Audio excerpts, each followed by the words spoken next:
This is Optimal Health Daily, episode 1228, an excerpt from the book Becoming Mindstrong by Rachel Freiman, and I'm Dr. Neil.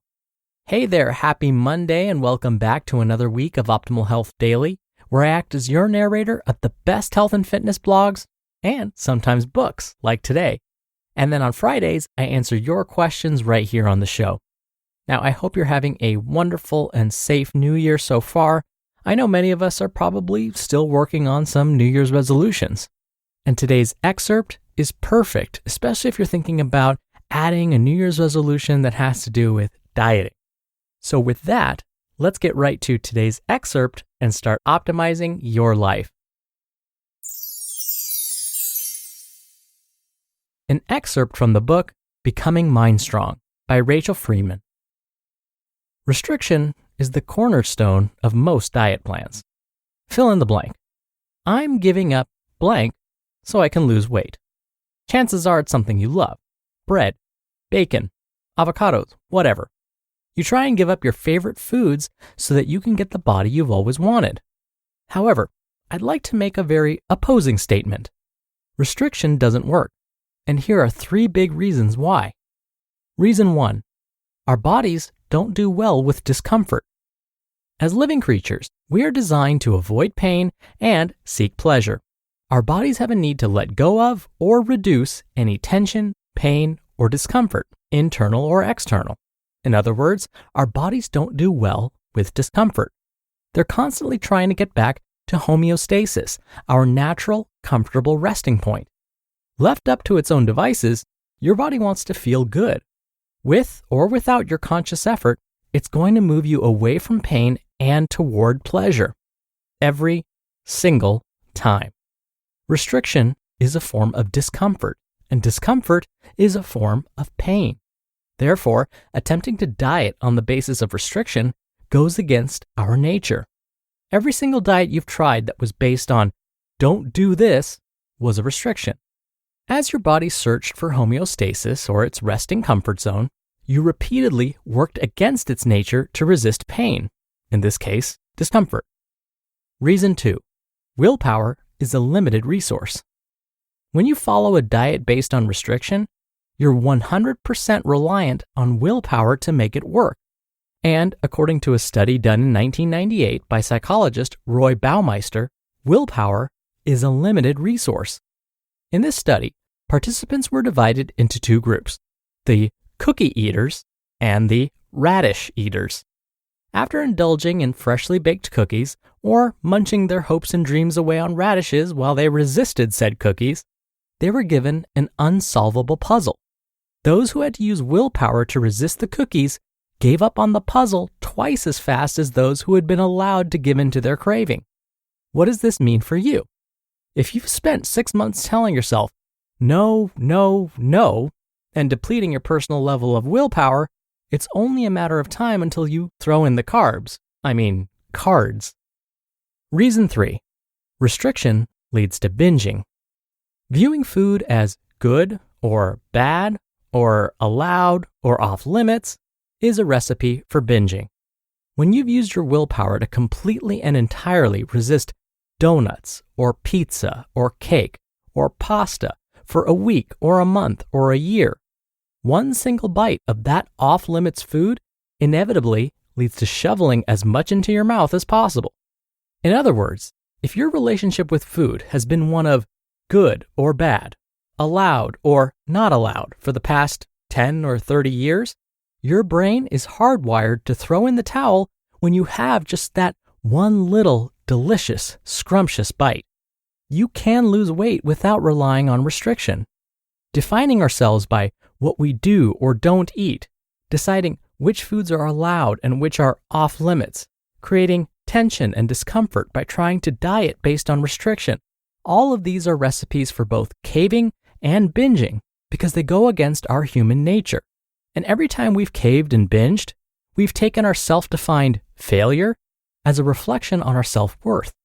When we learn to eat for our goals the majority of the time, while still allowing for the foods we love that aren't as aligned with those goals, we create balance and, by extension, sustainability.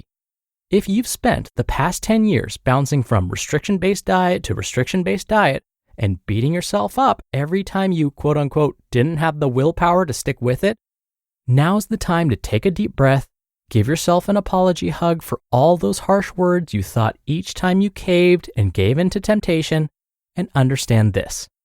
You can do this. And also, you can eat the occasional donut. You just listened to an excerpt from the book Becoming Mindstrong by Rachel Freiman. And I should mention that this was more of an adaptation than a direct excerpt, but you get the idea. Rachel is the CEO of MindStrong Fitness, a lover of lifting heavy things up and down, and a coach that's passionate about helping others unleash their strongest, most empowered selves through education and mindset training. You can find the book Becoming Mindstrong on Amazon. And thank you to Rachel for letting us share her work. And now, if you've been putting off doctor's appointments or they feel like a chore, you'll want to hear this. PlushCare makes it super easy to schedule an appointment and see a doctor virtually through your smartphone or computer. I just pick a time that works for me, book it online, and no need to wait on hold or even leave the house and sit in a crowded waiting room. I can be diagnosed, treated, and even have a prescription sent to my pharmacy of choice if needed within minutes.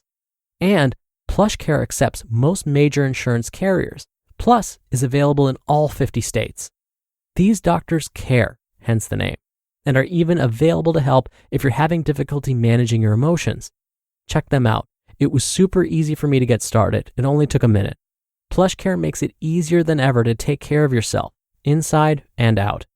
Start your membership today. Go to plushcare.com/OHD to start your free 30-day trial.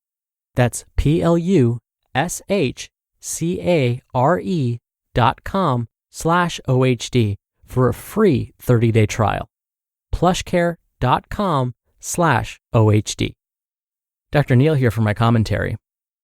Now, when you hear the word diet, what comes to mind? No filtering. Think, what thoughts immediately flood your brain? When I ask my patients and clients this question, they often respond with restricting, limiting, temporary, and once in a while I get a been there, done that. For many, the word diet brings up negative feelings. For others, it's a reminder of past failures.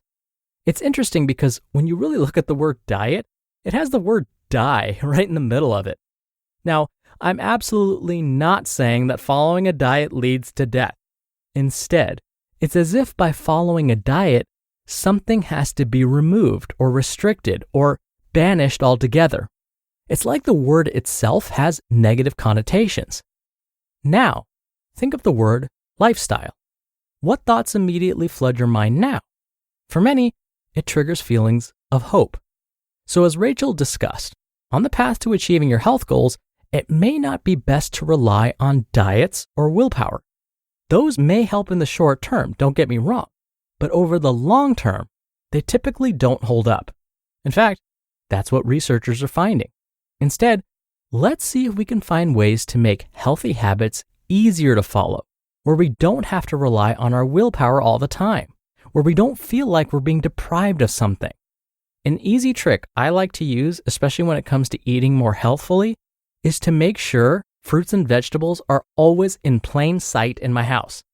Think high traffic areas like countertops. These serve as a gentle reminder to grab these foods when I'm looking for something to snack on especially. It just makes it so much easier to snack on nutritious foods when they're in plain sight. See, it doesn't have to be complicated. Try that one little trick to see if it makes a difference.